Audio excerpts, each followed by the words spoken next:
Why people pull away, what it really means. So many of us have felt it, the sudden distance from someone we care about. Messages slow, calls shorten, and warmth feels just out of reach. Instantly, our minds start spinning. Did I do something wrong? It's natural to personalize it, to see retreat as rejection. But what if pulling away isn't about you at all? What if it's about something deeper, internal fears, past wounds, and emotional patterns that have nothing to do with your worth? In this video, we're exploring the hidden psychology behind distance in relationships, from fear of vulnerability to emotional overwhelm, from past trauma to the struggle between independence and intimacy.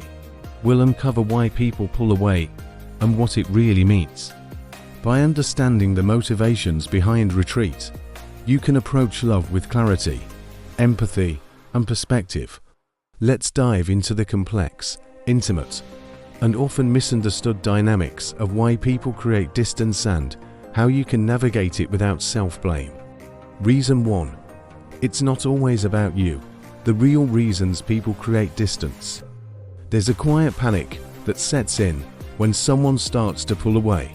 The messages shorten, the laughter fades, and instinctively, your mind asks the same question repeatedly. What did I do wrong? We personalize distance because connection makes us vulnerable, and vulnerability demands an explanation.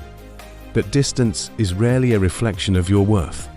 More often, it reflects inner conflicts the other person struggles to manage silently. Emotional overwhelm, projection, and unresolved fears can quietly push someone into retreat.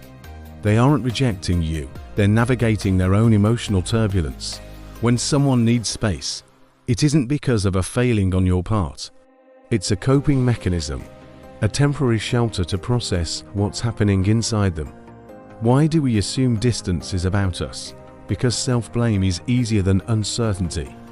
But what if the retreating behavior is less about judgment and more about fear?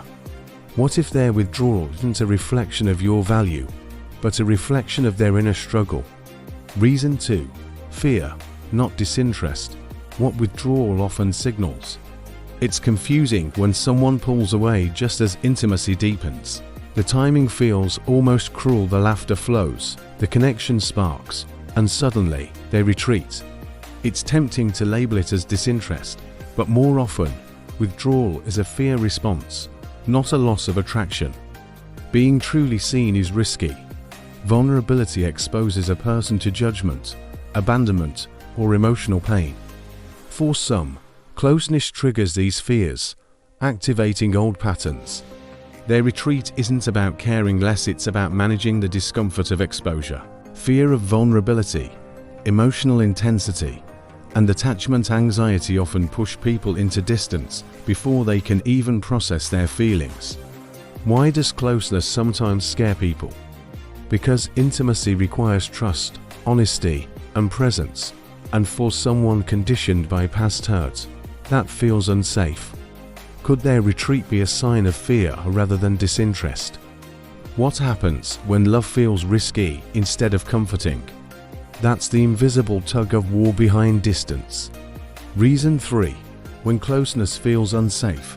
The psychology behind pulling away. Some people crave intimacy, yet instinctively brace for pain the moment it appears. They want connection, but react as if danger is near. This isn't confusion, it's conditioning. Past experiences, attachment trauma, or relational patterns can make closeness feel threatening, even when love is present. Emotional proximity triggers survival instincts in ways that aren't conscious. Their nervous system might interpret love as risk, making retreat the safest response. Wanting closeness while fearing it creates a tension that can feel almost impossible to reconcile. Safety can feel unfamiliar, and love can feel intimidating, precisely because it asks them to lower defenses that were built for protection. Why does safety feel foreign to some? Can love feel threatening? Sometimes distance is protection, not rejection, a shield to navigate emotions they're not yet ready to fully experience. If this sounds familiar so far, tap the like button. It helps this video reach more people trying to understand love without confusion. Reason 4. Emotional overload. How too much feeling leads to distance. Intense emotions can be like a flood with no outlet. When feelings arrive faster than someone can process, their system overloads, and retreat becomes an emergency brake. Emotional flooding doesn't signify indifference, it signals overwhelm. Some people pull away not because they care less, but because they care too much. The weight of emotion can feel unbearable, and instead of communicating uncertainty or fear, shutting down seems safer. Distance temporarily relieves the pressure, creating space to regulate feelings and regain stability. Can caring too much push people away? Why does retreat feel easier than communication? When emotional intensity piles up without release, distance becomes a default mechanism, a buffer between vulnerability and chaos. It's not about you, it's about managing an internal storm that feels too big to hold in the presence of another. Reason 5. Past wounds resurfacing. Why old hurt causes present withdrawal. The present can awaken echoes from the past. Current connections may trigger unresolved pain, making someone react as though they're confronting old wounds instead of you. Emotional memory doesn't differentiate then from now. A tone of voice, a subtle gesture, or a perceived shift can ignite reflexive withdrawal patterns learned long ago. Are they reacting to you or to someone else? How much does history shape present behavior? Distance often isn't a judgment on your actions, it's a reflex, a survival mechanism shaped by past experiences. Feeling punished for emotional scars you didn't cause can be bewildering, yet it is an expression of old pain resurfacing in new circumstances. Distance can be a preemptive shield, a habit of self-protection formed long before this relationship even existed. Reason 6. Independence versus intimacy. The inner conflict you don't see. Some people love deeply, but fear losing themselves in connection.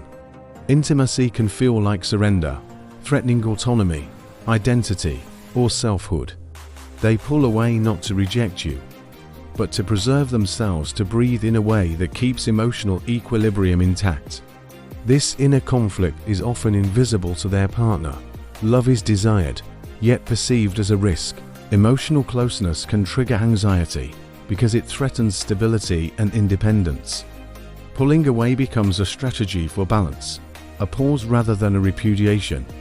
Why does intimacy sometimes feel like surrender? Can love feel like losing control? Pulling away may simply be a way to breathe, not a judgment of your worth. Quick question: have you noticed any of these signs before? Let me know in the comments. Reading your experiences helps shape future videos. Reason 7. Silence as self-protection. What pulling away is really saying. Silence can feel like rejection, but often, it's protective communication. Unanswered messages or emotional quiet aren't always about apathy, they're a shield. Avoidance is a method of regulating overwhelming feelings and protecting the self from emotional exposure. Why do people go quiet instead of explaining? What does silence protect them from? Often, it's fear of misunderstanding, confrontation, or vulnerability. The absence of words can carry more meaning than speech ever could. It signals a need for space to process, reflect, or stabilize before re-engaging.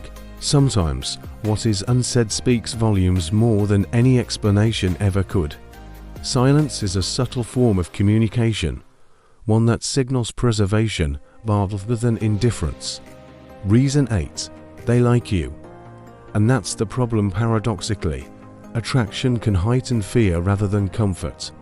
The more someone cares, the more they fear loss, rejection, or the vulnerability that comes with closeness.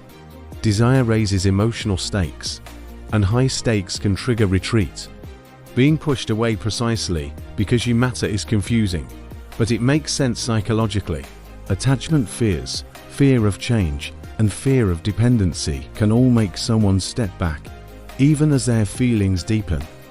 Why does liking someone increase fear instead of comfort? Can desire paradoxically push people away? What scares people most isn't rejection, it's connection. The closer they feel, the more intimidating the emotional responsibility becomes, and the safer it feels to create distance. How to respond? Understanding distance without taking it personally. Distance doesn't have to be a reflection of your worth. Emotional clarity comes from separating another's actions from your value. Interpreting retreat through understanding rather than assumption allows perspective, empathy, and self-respect to take hold. How does understanding change the way we respond? Can emotional clarity replace overthinking? Recognizing that pulling away often signals fear, protection, or internal conflict allows you to approach relationships with compassion for both yourself and the other person. Distance isn't always rejection. It can be a form of self-preservation. By seeing it this way, you reclaim peace, perspective, and choice in your emotional life. If you want more videos like this about love, dating, and understanding people better, like, share, and hit the subscribe button.